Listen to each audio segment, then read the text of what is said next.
शांति। ये बाबा की 24 तारीख की साकार वाणी है। सार है मुरली का। मीठे बच्चे, अव्यभिचारी याद से ही तुम्हारी अवस्था अचल अडोल बनेगी। पुरुषार्थ करो, एक बाबा के सिवाय दूसरा कुछ भी याद न आए। प्रश्न है, शिव बाबा कौन सी सर्विस करते हैं और तुम बच्चों को क्या करना है? तो बाबा ने कहा, संगम पर शिव बाबा सभी आत्माओं को कब्र से निकालते हैं, अर्थात आत्माएं जो देह अभिमान में आकर पतित बन गई है, उन्हें पतित से पावन बनाने की सर्विस करते हैं।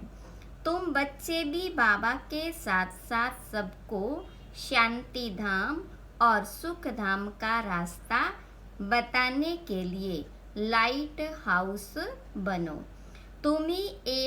तुम्हारी एक आँख में मुक्ति और दूसरी आँख में जीवन मुक्ति हो। गीत है, किसने यह सब खेल रचाया? ओम शांति। यह वास्तव में भक्ति मार्ग का गीत है। कोई है जरूर जिसकी यह महिमा है। बच्चे अच्छी रीति समझ सकते हैं कि यह बाबा ही है जो सब कुछ करते हैं। करण करावन हार है। सिख लोग बहुत महिमा गाते हैं क्योंकि नया धर्म है और यह है बहुत पुराना धर्म। गाते भी हैं एक ओंकार सतनाम करता पुरुष। ओम का अर्थ भी बाबा ने बहुत अच्छी रीति समझाया है। वह तो बहुत लंबा चौड़ा अर्थ कर देते हैं। मैं कहता हूँ, मैं परमात्मा परम धाम का रहने वाला हूँ। मैं पुनर्जन्म में नहीं आता हूँ, तुम पुनर्जन्म में आते हो। बाबा बच्चों को बैठ परिचय देते हैं। मैं बच्चों के सामने ही प्रत्यक्ष हूँ। इन्हों को समझाया है, मैं हूँ परमपिता परमात्मा, जिसको तुम आत्माएं भक्ति मार्ग में याद करती हो। ओ गॉड फादर उनकी महिमा भी है। पतित पावन रहम दिल लिबरेटर उनको गाइड भी कहते हैं। यह है पांडव सेना। पंडा मुक्ति जीवन मुक्ति की राह बताता है। गाते भी है ना, नैया मेरी पार लगाओ। बरोबर परमात्मा को खेवैया भी कहते हैं, बागवान भी कहते हैं तुम कितने मस्त थे। सतयुग त्रेता में बेपरवाह बादशाह थे, कितने वैभव थे। श्रीनाथ द्वारे में कितने वैभव खिलाते हैं, पक्की रसोई बनाते हैं। जगन्नाथ के मंदिर में दाल चावल बनाते हैं, वहाँ काले चित्र दिखाते हैं। अभी तुम सब काले हो। श्रीनाथ द्वारे में बहुत फर्स्ट क्लास चीज़ें बनती है। फिर जो श्रीनाथ को भोग लगाते हैं वह पुजारियों को मिलता है, वह फिर दुकान में बेचते हैं, उससे शरीर निर्वाह होता है। तुम बच्चे तो स्वर्ग के मालिक बनते हो। वहाँ जो वैभव तुम खाते हो वह दास दासियाँ भी खाते हैं। 36 प्रकार के वैभव बनते हैं। इतने तो खा नहीं सकेंगे, तो फिर दास दासियाँ खाते हैं, परंतु इसमें ही खुश नहीं होना है। राजधानी तो सारी बननी है, तुम वहाँ बहुत मौज में रहेंगे। वर्ल्ड ऑलमाइटी अथॉरिटी का स्थापन किया हुआ स्वर्ग का राज्य भाग्य तुम बच्चों को मिलता है। कहते हैं ज्ञान भक्ति वैराग्य। अब वैराग्य 2 प्रकार का होता है। सन्यासियों का है हद का वैराग्य। घर बार छोड़ जाकर जंगल में बैठते हैं, फिर वह गुप्त मदद करते हैं, भारत का बहुत फायदा करते हैं। जैसे विनाश के लिए कहा जाता है, इनसे स्वर्ग के गेट खुलते हैं। वैसे यह भी पवित्रता की मदद करते हैं, इसलिए ड्रामा में उन्हों की महिमा है। बाबा कहते हैं यह ज्ञान प्राय लोप हो जाता है, तो उनका है हद का वैराग्य और तुम्हारा है बेहद का। तुम्हें बेहद का बाबा वैराग्य दिलाते हैं। ग्रस्त व्यवहार में रहते सिर्फ बुद्धि से भूलना है। यह तो पुराना शरीर है, अब 84 जन्म पूरे हुए। देह सहित देह के सब धर्मों सर्व संबंधों को भूलना है। अपने को देही समझना है। वह तो कह देते कि आत्मा निर्लेप है, कुछ भी खाओ पियो लेप चेप नहीं लगता। अनेक मत मतांतर है, कैसी रस्म रिवाज है, जिसने जो मत चलाई वह पड़ती है। जैसे यहाँ कोई आदि देव को महावीर कहते हैं, महावीर फिर हनुमान को भी कहते हैं। वास्तव में तुम सब महावीर महावीरिनियाँ हो, जो माया पर जीत पाते हो, श्रीमत पर पुरुषार्थ करते हो। तुमको अपनी अवस्था ऐसी रखनी है जैसे अंगद को रावण हिला नहीं सका। तुम महावीरों को भी बल कितना भी माया का तूफान लगे, परंतु हिलना नहीं है। यह अवस्था अभी नहीं होगी, पिछाड़ी में ऐसी अवस्था होनी है। कितने भी विकल्पों के तूफान आए, लेकिन अडोल रहना है। अव्यभिचारी याद रहे और किसकी याद न आए। इसमें मेहनत बहुत करनी है। पिछाड़ी में ही अचल अडोल बनेंगे। अचल घर यादगार है ना, उसके ऊपर गुरु शिखर है। अभी तुम समझते हो ऊंचते ऊंच है शिव बाबा, वह है रचयिता। पहले पहले क्या रचते हैं वह भी बुद्धि में रखना है। ऊंचे ते ऊंच है शिव बाबा, फिर है ब्रह्मा विष्णु शंकर। सूक्ष्म वतनवासी विष्णु को 4 भुजाएं क्यों देते हैं? इससे यह प्रवृत्ति मार्ग सिद्ध होता है। तुम्हारा है प्रवृत्ति मार्ग, ब्रह्मा द्वारा स्थापना कराते हैं। ब्राह्मण धर्म है। ऊंचे ते ऊंच, देवताओं से भी ऊंच तुम हो, क्योंकि तुम सर्विस करते हो।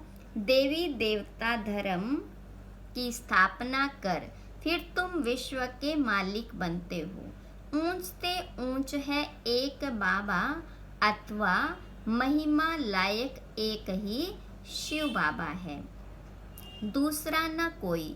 बर्थडे एक शिव बाबा का ही मुख्य है, बाकी तो कोई सर्विस नहीं करते। लक्ष्मी नारायण भी प्रारब्ध भोगते हैं। अभी तो सबकी कयामत का समय है। पहले पहले भक्ति भी शुरू होती है एक बाबा की, वह है अव्यभिचारी भक्ति। अभी तो बिल्कुल व्यभिचारी बन गए हैं। तुम शिव बाबा से लेकर सभी के ऑक्यूपेशन को जानते हो। अभी तुम प्रैक्टिकल में बाबा के पास बैठे हो, जानते हो कि हम फिर से भारत को स्वर्ग बना रहे हैं। जो बनाते हैं वही फिर राज्य करेंगे। फिर वहाँ लक्ष्मी नारायण की डिनाइस्टी चलती है, फिर राम की। अब उनकी क्या पूजा करें? उनको तो नीचे उतरना ही है। प्रारब्ध भोग पूरी की बस। तुम ही पूज्य से पुजारी बनते हो। तुम जानते हो कि भक्ति मार्ग में क्या होता है, 63 जन्म कैसे लेते हैं। अभी तुम ब्राह्मण हो, फिर ब्राह्मण से देवता, क्षत्रिय, वैश्य, शूद्र वर्णों में आएंगे। यह ड्रामा अनादि बना हुआ है, कोई रोक नहीं सकता। बाजोली खेली जाती है ना, तीर्थों पर बाजोली खेलते जाते हैं। आगे बाजोली का बड़ा प्रभाव था, अभी तो अनेक मतें निकल पड़ी है। सिवाय एक बाबा के और कोई भी मुक्ति जीवन मुक्ति दे नहीं सकता। अब तुम्हारी एक आंख में है मुक्ति, दूसरी आंख में है जीवन मुक्ति। बुद्धि कहती है हम लाइट हाउस हैं, तुम हो मनुष्यों को रास्ता दिखाने वाले लाइट हाउस। पहले पहले जाना है स्वीट होम। अभी नाटक पूरा होना है। तुम बच्चे जानते हो कि यह सच्ची गीता आदि क्यों बनाते हैं। जो कच्चे हैं वह पढ़कर पक्के बने, बाकी तो यह सब खत्म हो जाने हैं। फिर वही गीता आदि निकलेगी। गीता का एक श्लोक उठाकर उसका अर्थ करते जाते हैं। गीता में तो है भगवान वाच। गीता भगवान ने सुनाई थी, परंतु समझते नहीं हैं। बाबा कहते हैं मैं इन शास्त्रों से नहीं मिलता हूँ। जब भक्ति पूरी होती है तब मैं आता हूँ। ज्ञान है दिन, भक्ति है रात। आधा कल्प रावण का राज्य रावण देखने में नहीं आता है। बुद्धि से समझ सकते हो। इनमें काम का भूत, क्रोध का भूत है। यह अशुद्ध अक्षर सतयुग में काम नहीं आते। यहाँ तो एक दो को गाली देते रहते हैं। यह सब बातें सतयुग में नहीं होती। अभी तुम समझते हो बाबा पतित पावन स्वर्ग का रचयिता है। स्वर्ग रचकर फिर अपने को छिपा लेते हैं। इनको कोई भी जान नहीं सकता। बल शिव का चित्र है, परंतु पता कुछ भी नहीं। शिव बाबा कब आया, कैसे आया, ब्रह्मा विष्णु शंकर का क्या राज्य है, क्या राज है, वह कहाँ रहते हैं। लक्ष्मी नारायण को सतयुग में इतनी ऊंच राजाई कैसे मिली। कलयुग में तो है नहीं, कैसे वह राजाई पाते हैं। यह अब तुम समझते हो। बच्चों को बाबा से अच्छी रीति पढ़कर फिर औरों को पढ़ाना है। बाबा सभी बच्चों को कहते हैं कि मेरे सिखी लदे बच्चे, ओ मेरे सालीग्रामों, मैं इस शरीर में आकर तुमको समझाता हूँ। इस ब्रह्मा का तन लिया हुआ है। ब्रह्मा से ब्राह्मण पैदा होते हैं और कोई सत्संग में ऐसे कोई मना नहीं होती है। यहाँ मना करते हैं, विष पर भी झगड़े होते हैं, जिसके लिए ही बाबा कहते हैं यह विष आदि मध्य अंत दुख देते हैं। यह है नंबर 1 दुश्मन। इस काम महाशत्रु को जीतो जिसने तुमको आदि मध्य अंत दुख दिया है। इसलिए कहते हैं पतित पावन आओ। जानते हैं हम पतित हैं, तब तो जाकर पावन के आगे माथा टेकते हैं। पवित्रता की कशिश होती है, इसलिए उन्हों का मर्तबा रखते हैं। वह भी समझते हैं हमारे जैसा ऊंच भारत में कोई है नहीं। उन्हों को भी तुम शक्तियों ने बाण मारे हैं। अगर स्थूल बाणों की बात होती तो ऐसे थोड़ी कहते कि परम पिता ने बाण मरवाए हैं। यह है ज्ञान के बाण। तुम हो ब्रह्मा कुमारियाँ, वह फिर ब्रह्म कुमारियाँ कह देते हैं। कहते हैं ब्रह्म ही भगवान है। बाबा कहते हैं यह तुम्हारा भ्रम है। अब तुम्हारे पास सन्यासी लोग भी बहुत आते हैं। बड़े बड़े आदमी सन्यासियों के पास जाते हैं और बोलते हैं महात्मा जी चलिए हम आपको भोजन खिलाएंगे। बहुत उन्हों की खातिरी करते हैं। पवित्रता की निशानी है ना। आजकल तो कई डाकू भी सन्यासी का वेश धारण कर लेते हैं। तुम तो बिल्कुल साफ हो और तुम हो भी राज ऋषि। अभी तुम ऊपर से नीचे तक समझ गए हो। जानते हो हम सो देवता लक्ष्मी नारायण बन प्रारब्ध भोगते हैं। आधा कल्प बाद फिर जब और धर्म आते हैं तब लड़ाइयाँ आदि लगती है। यह भी सब ड्रामा में है। तुम मूल वतन, सूक्ष्म वतन, स्थूल वतन, सृष्टि के आदि मध्य अंत को जानते हो।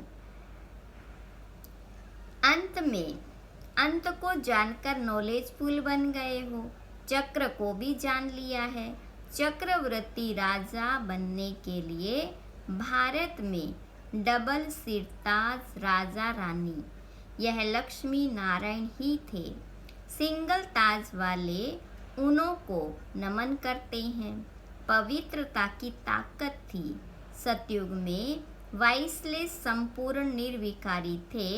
गाते भी हैं सर्वगुण संपन्न, 16 कला संपूर्ण निर्विकारी, मर्यादा पुरुषोत्तम, अहिंसा परमो धर्म। यह क्यों गाते हैं? खुद पुजारी विकारी है। भारत पर ही सारा खेल है। डबल सिरताज और सिंगल सिरताज, अभी तो 9 ताज। तुम सारे सृष्टि चक्र को समझ गए हो। क्रिएटर, डायरेक्टर, मुख्य एक्टर कौन है तुम अभी जानते हो। फिर तुम देवता बन जाएंगे।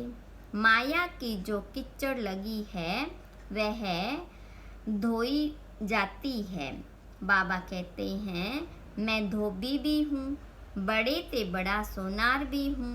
तुम्हारे जेवर को अभी भट्टी में डालते हैं। तुम सच्चा जेवर बन जाएंगे। बाबा बैरिस्टर भी है। तुमको 5 विकारों की जेल से छुड़ाते हैं, लिबरेट करते हैं। तुम रावण की जेल में हो। जेल से छुड़ाने के लिए वकालत सिखलाते हैं कि अपने को कैसे छुड़ाओ। तो बाबा कहते हैं मैं अपना कार्य कर तुमको राज्य भाग्य दे, फिर मैं गुम हो जाऊंगा। तुम सुखी बन जाएंगे। तुम राजधानी ले लेंगे और फिर मैं वानप्रस्थ में बैठ जाऊंगा। अच्छा, सबसे भाग्यशाली कौन है? बाबा कहते हैं कि कन्याएं भाग्यशाली है। बाबा कहते हैं मैं तो अपना फर्ज पालन करता हूँ। तुम पति दुखी हो, पुकारते हो तो बाबा का फर्ज है बच्चों को मुक्ति, जीवन मुक्ति देना। ऐसा मुक्तिदाता और कोई नहीं। बाकी टाइटल वह लोग बहुत रखवाते हैं, परंतु है बिल्कुल रोंग। मनुष्यों की बिल्कुल ही विनाश काले विपरीत बुद्धि है। तुम बच्चे बाबा बाबा कहते रहते हो। मनुष्य थोड़े इस राज को समझेंगे। वह समझेंगे शायद इस बाबा को याद करते हैं। तुम बच्चे जानते हो कि अनेक बार बाबा ने हमको स्वर्ग का मालिक बनाया है। यह है ईश्वरीय जन्म। बाबा कहते हैं सिर्फ एक मुझे याद करो, इसमें ही मेहनत है। अच्छा, मीठे मीठे सिखी लदे बच्चों प्रति माता पिता बाप दादा का याद प्यार और गुड मॉर्निंग। रूहानी बाप की रूहानी बच्चों को नमस्ते। रूहानी बच्चों की रूहानी बाप दादा को याद प्यार गुड मॉर्निंग। धारणा के लिए मुख्य सार, पहली पॉइंट, बाबा से अच्छी रीति पढ़कर औरों को पढ़ाना है। लाइट हाउस बन सबको मुक्ति, जीवन मुक्ति की राह दिखानी है। दूसरी पॉइंट, एक बाबा की अव्यभिचारी याद से अपनी अवस्था एक रस अचल अडोल बनानी है। महावीर बनना है। वरदान है अलौकिक रीति की लेन देन द्वारा सदा विशेषता संपन्न बनने वाले फ्राक दिल भव। विस्तार है जैसे किसी मेले में जाते हो तो पैसा देते और कोई चीज़ लेते हो, लेने से पहले देना होता है। तो इस रूहानी मेले में भी बाबा से अथवा एक दो से कुछ न कुछ लेते हो, अर्थात स्वयं में धारण करते हो। जब कोई गुण अथवा विशेषता धारण करेंगे तो साधारणता स्वतः खत्म हो जाएगी। गुण को धारण करने से कमजोरी स्वतः समाप्त हो जाएगी। तो यही देना हो जाता है। हर सेकंड ऐसी लेन देन करने में फ्राक दिल बनो तो विशेषताओं से संपन्न बन जाएंगे। स्लोगन है, अपनी विशेषताओं का प्रयोग करो तो हर कदम में प्रगति का अनुभव होगा। ओम शांति।